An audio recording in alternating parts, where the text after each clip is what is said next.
Facebook.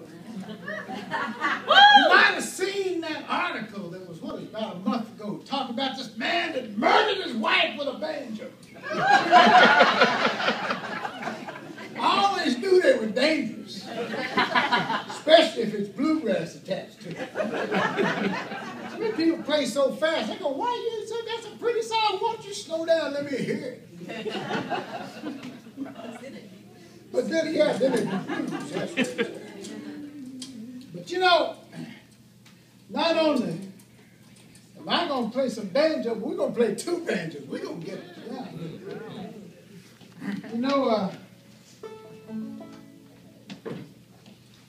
1963, you know, we're in the throes of what people like to call the sesquicentennial of the Civil War.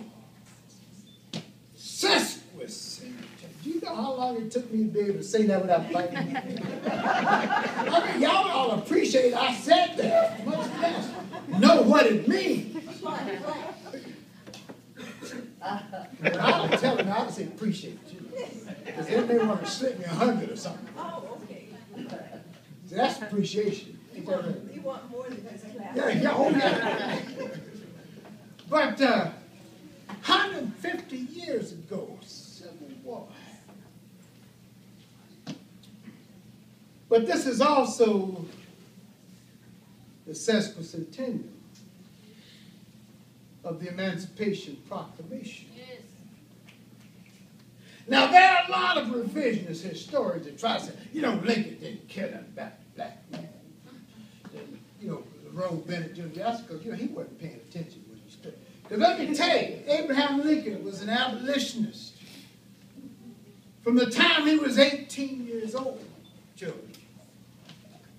When he and his cousin Dennis Hanks got on that flatboat and floated down the Mississippi River down to New Orleans, and he saw babies being torn from the arms of their mothers. He saw families being split apart and sold hither and yon. He said, if ever I can find a way to do something about that, I'm going to change that. But he had to wait till he was president. And because slavery is an implied law in the Constitution, Second Amendment about the right of ownership, but the ownership they was talking about was my great-granddaddy and great-grandma.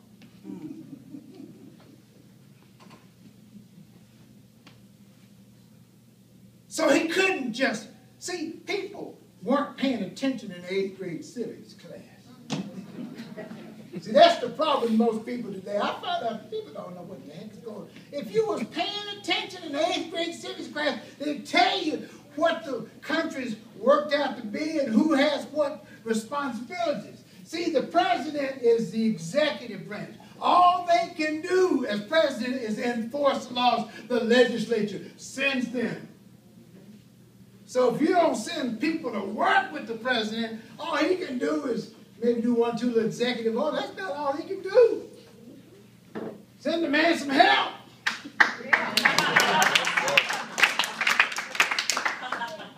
Oh, of course, next time it's going to be sending the woman some help.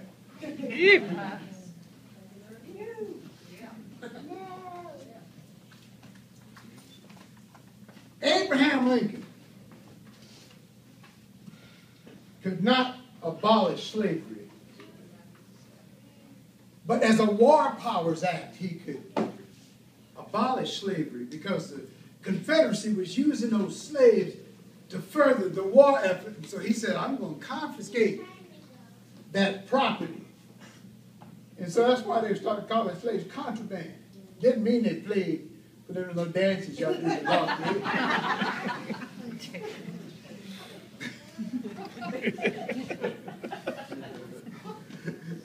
Let me tell y'all something. You know, see, all y'all get to hear is what comes out my mouth. You don't have any idea what's going on in my head. I'm censoring stuff. You know, so you're just getting the result of what I didn't get through the filter. But anyway, he said, if I take away their ability to build them forts and their ability to have all that manpower back there supporting that war, because you know war is more than the people on the front lines. So he says, I'm going to confiscate those slaves as I go through and free. That's why he could only set free the slaves in the rebelling states. See, that was a War Powers Act. It wasn't because he was a racist, although he probably was, because you know, I am. So I can forgive Abraham Lincoln for having a little bit of that.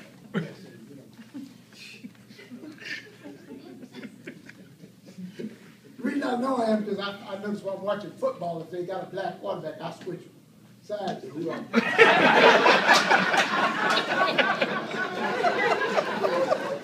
My daddy used to do me that way. We'd be watching the game, you know. He said, I believe I'm going to have to switch sides. He's brought a black quarterback. So I learned that from my daddy. I really had one. I won't go there. Anyway, so Abraham Lincoln said, as we go south and free up these slaves, then that means that the South has not that manpower to help them fight that war. But then he said, you know, if we win this war, then there's nothing that's going to stop these people going back into slavery again. So that's why he had to push through the 13th Amendment to the Constitution. Here's a man who had less than 12 months of education. He was a brilliant lawyer. That's why I study history, to know all these stories. Well, here he is. Here is 1864, and he's coming up for re-election. And the North was still losing that war. He said, I need a victory. I need a victory. He was so worried that he would hang out the telegraph office every time there was a battle going on. See, there wasn't no Walter Cronkite, no Wolf Blitzer, you know. He had to hang out the telegraph office and know what was going on in the battles. He was there so much they put up a cot for him to sleep in. Every time there was a battle, he would be sleeping in that cot. Of course, also he'd probably try and get away from Mary Todd.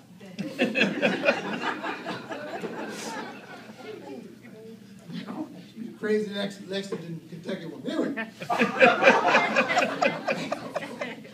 So anyway, he said, I got to know what's going on because I need a victory here before this election. Well, just before the election, they woke him up. There's a telegram, Mr. Lincoln.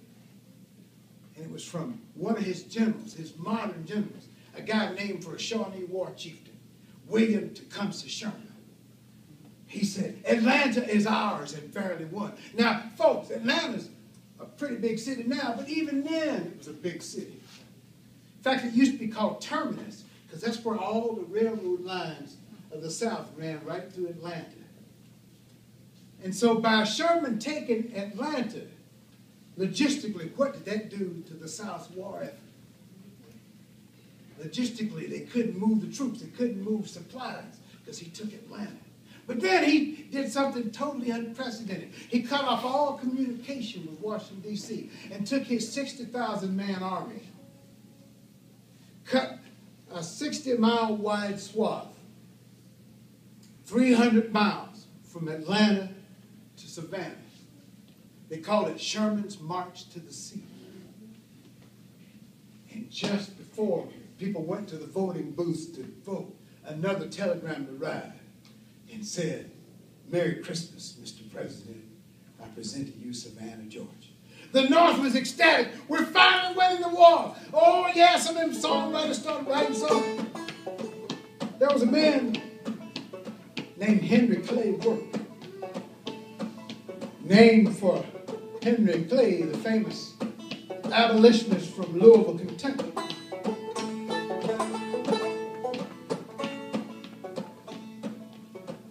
Henry Clay Work. You probably heard of Henry Clay Work because he had a hit song called My Grandfather's Clock was too large for the shelf, so it stood 90 years on the floor.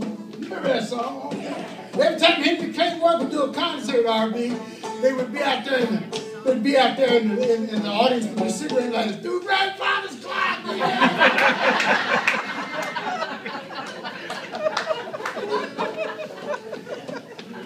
He said, I'm so sick of that song. That's like having been asked to do Louie one morning. And the God defeated, oh Lord. He said, I got to get me another song. Well, after Sherman's March to the Sea, bring the old bugle boys, we'll sing another song. Sing it with a spirit that will start the world along. Sing it like we used to sing it, 50,000 strong. While we were marching through Georgia, hoorah, hoorah, we'll bring the Jubilee.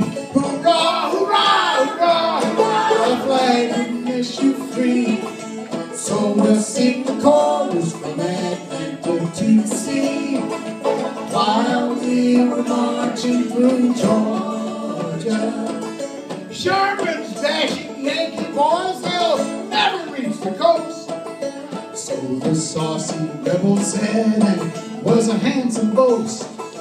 Had they not forgotten, alas, to reckon with the host. While we were marching through Georgia, hoorah, hoorah, we'll bring the Jubilee. Hoorah, hoorah, the flag that makes you free. So we'll sing the chorus from Atlanta to the sea.